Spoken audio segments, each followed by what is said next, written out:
Good morning. I'm Percy Laduna from 310 News. Today's trending topic: can you teach a child to be bully-proof? Teaching kids to become bully-proof has become a raging topic. There has been numerous books, websites, and classes given by schools to teach bully-proofing. This has been used in thousands of classrooms throughout the nation. But can you really make your child bully-proof? And now, to Jamie Cunningham, reporting live from New Hampshire. Hi, I'm Jamie, live in New Hampshire. I recently interviewed Malcolm Smith, a family education and policy specialist who has been researching peer victimization for over 30 years. He says if you're worried about your child being a victim of bullying, then you should start at a young age and work with your child and ask them who has your back. If your child can name no one, then you should work with them and let them gain relationships with their peers. Smith has recently started a program called Courage to Care. The program is being tested in 3 local schools here in New Hampshire. We have even more on this story. We have news reporter Sabra Gilly live in Norfolk, Virginia.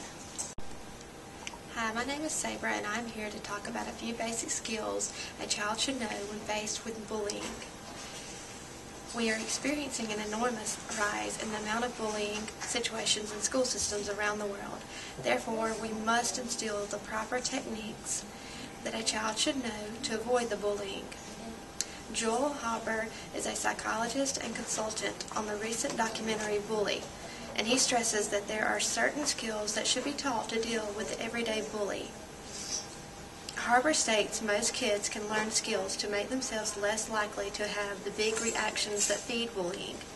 The type skills Hauber believes to teach a child when faced with bullying deal with controlling body language and your emotional skills. Even if a child feels angry or upset when put in a bullying situation, teach the child to control his body language and his emotions by acting differently. This in return will change the reaction of the bully himself. Bullies seem to feed on the body language of fear, and it is a psychological reaction of how the victim responds. Teaching a child to appear confident physically rather than verbally is the key factor to avoid bullying. Now back to the newsroom with Justin Palmer. So what steps can you take as a parent to not raise a bully? When you think of a bully, you think of a kid who was neglected, abused, or raised in a home where punishment was the normal. But according to leading child psychologist Joel Haber, lack of discipline can be just as bad. Children who have no boundaries and feel entitled to whatever they want can also become bullies. Haber says the best thing to do is to discourage that sense of entitlement. And this concludes Channel 310's special report on bullying.